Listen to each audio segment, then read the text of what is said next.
मुझे स्टफ्ड पराठे बहुत पसंद है और ये एक बहुत अच्छा तरीका है बच्चों को भी सब्जियां खिलाने का। सब्जियां एकदम पता भी नहीं चलती और पराठे बहुत टेस्टी लगते हैं। तो यहाँ पर मैंने लिया है गेहूं का आटा, इसमें मैं डाल रही हूँ थोड़ा सा नमक।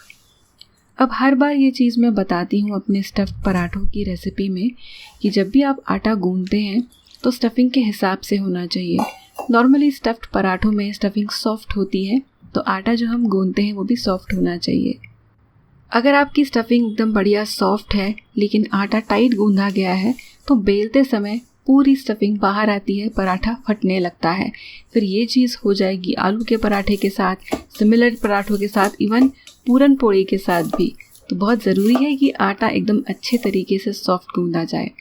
तो ये मैंने गूंद लिया है। इस पर मैं थोड़ा सा तेल लगाकर इसे रेस्ट करने के लिए रख रही हूँ जब तक मैं स्टफिंग बनाऊंगी। इससे आटा एकदम बढ़िया स्मूथ हो जाएगा। स्टफिंग के लिए मैंने ली है गोभी। तो फूल गोभी है यहाँ पर लगभग 200 से 250 ग्राम होगी। अब इसके मोटे मोटे मैं टुकड़े कर रही हूँ। सबसे पहले तो गोभी को अच्छे से मैं धोने के लिए पानी में डाल रही हूँ और साथ में इसमें डाल रही हूँ बेकिंग सोडा। तो बेकिंग सोडा डालकर मिलाकर रखने से गोभी जो है या इन जनरल सब्जियाँ जो है, फल हैं, ये अच्छे से साफ़ हो जाते हैं। तो कुछ देर इन्हें मैं रखूँगी और इनके बाद मैं इन्हें धो लूँगी। अब इस गोभी को बॉईल करने के लिए थोड़ा सा पानी मैं गरम कर रही हूँ और इसमें डाल रही हूँ थोड़ी सी हल्दी। किसी प्रिपरेशन के लिए अगर ऐसे ही गोभी ब्लांच करनी है और येलो कलर नहीं चाहिए तो हल्दी स्किप की जा सकती है, पर मैं पराठे ही बना रही हूँ इसलिए मैंने हल्दी डाल दी। तो बस 3-4 मिनट इसे अच्छे से बॉईल करना है। एकदम गली हुई गोभी नहीं होनी चाहिए, पर थोड़ी सी पकी भी होनी चाहिए। तो इसे अब मैं निकाल रही हूँ। अब कुछ देर गोभी को मैं ठंडा होने के लिए रख दूँगी। साथ ही में इस पराठे में मुझे धनिया भी डालना है।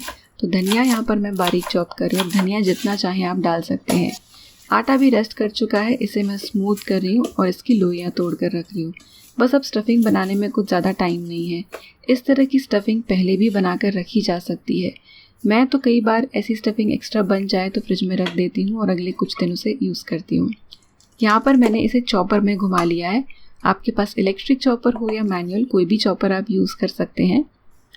अब इस स्टफिंग में से जो भी एक्स्ट्रा पानी है वो मैं निकाल रही हूँ। बहुत ज़्यादा पानी इसमें नहीं होगा, पर जो थोड़ा बहुत है ये निकालने की वजह से स्टफिंग ज़्यादा इजी टू हैंडल होगी और ज़्यादा दिन टिकेगी भी फ्रिज में रखने के बाद। तो थोड़ा सा इसका पानी मैं निचोड़ रही हूँ। इन पराठों में हार्डली कुछ खास इंग्रेडिएंट्स डलते हैं, पर टेस्ट कमाल का आता है। थोड़ा सा अदरक लहसुन का पेस्ट, लाल मिर्च, हींग, हरा धनिया और नमक, इतनी चीज़ें मैं डाल रही हूँ। कोई भी अलग से जो स्पाइस ब्लेंड होता है, मसाले होते हैं, वो मैं नहीं डाल रही हूँ। मिर्च थोड़ी सी आप ज़्यादा डालें रेगुलर से, तब जाके पराठा जो है बैलेंस्ड लगेगा। तो अब इन सारी चीज़ों को अच्छे से मैं मिक्स कर रही हूँ। चम्मच से या हाथ से आप मिक्स कर सकते हैं। तो पूरी तरह से मिक्स होने के बाद ये स्टफिंग कुछ इस तरह की नज़र आएगी। बस अब पराठे बनाए जा सकते हैं। तो एक मीडियम साइज़ की मैंने लोई ली है। अब लोई आप अपने हिसाब से ले सकते हैं। सूखा आटा लगा के इसे हल्का सा मैं बेल रही हूँ, वरना हाथ से भी आप शुरुआत में इसकी कटोरी सी बना सकते हैं। अब स्टफ्ड पराठे जो है ना, इनमें स्टफिंग भर भर के होनी चाहिए, तभी मज़ा आता है इन्हें खाने का। ऐसा नहीं लगना चाहिए कि केवल आटा आटा खा रहे हैं, स्टफिंग तो है ही नहीं। तो इसलिए एकदम अच्छे से बढ़िया से इसमें मैं स्टफिंग डाल रही हूँ। अब स्टफिंग को हल्का सा अंदर की तरफ दबाते हुए और किनारों को अंदर की तरफ मोड़ते हुए, ऐसे उठाते हुए इसे घुमाना है। ऐसा करने के बाद ऊपर आटे का हिस्सा आ जाएगा, जिसे आप ऐसे जोड़कर बंद कर दें। बहुत ज़्यादा एक्स्ट्रा आटा नहीं है तो मैंने कुछ निकाला नहीं। ज़्यादा अगर आटा हो जाए तो आप एक्स्ट्रा आटा निकाल सकते हैं। अब सूखा आटा लगा के दोनों साइड से इसे पलट पलट कर बेलें। जैसा मैंने कहा, सॉफ्ट और सही कंसिस्टेंसी का आटा होगा तो पराठे फटेंगे नहीं, बेलने में भी आसानी होगी। अब तवा अच्छे से गर्म होने के बाद मीडियम या मीडियम टू हाई फ्लेम पर 5-10 सेकेंड एक साइड पर इसे सेकें, फिर पलट कर कुछ देर सेकें, फिर इसे पलट कर इसके ऊपर आप घी या तेल लगाएं। तो बहुत बार बार पराठों को पलटने की भी ज़रूरत नहीं है। नॉर्मल फुलके को जितना आप पलटते हैं उससे 1 या 2 बार एक्स्ट्रा पलट लेंगे तो भी काफ़ी होगा। तो तेल मैंने काफ़ी कम लगाया है और उसे पलटे से फैलाने की कोशिश की है, पूरे एरिया में इवनली ये स्प्रेड हो जाए। तो बस ऐसे ही गर्मा गर्म पराठे आप बना सकते हैं। अब जो स्टफिंग है इसे बच जाने के बाद एक एयर टाइट डब्बे में डाल के फ्रिज में रखें। 3 से 4 दिन ये आराम से चलती है। तो as a part of meal prep भी आप इसे बनाकर रख सकते हैं।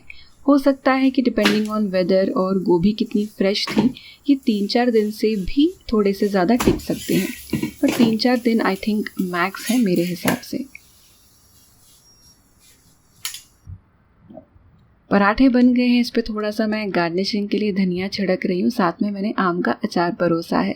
तो अचार के साथ परोसे या फिर दही के साथ और भी अच्छा कॉम्बिनेशन हो जाएगा, वरना ये ऐसे ही अपने में भी बहुत टेस्टी है। बहुत ज़्यादा चीज़ों की ज़रूरत नहीं है। सॉफ्ट है, अंदर किनारे तक इसमें स्टफिंग गई हुई है। बढ़िया और टेस्टी गोभी के पराठे आप भी ट्राई करें एंड एन्जॉय।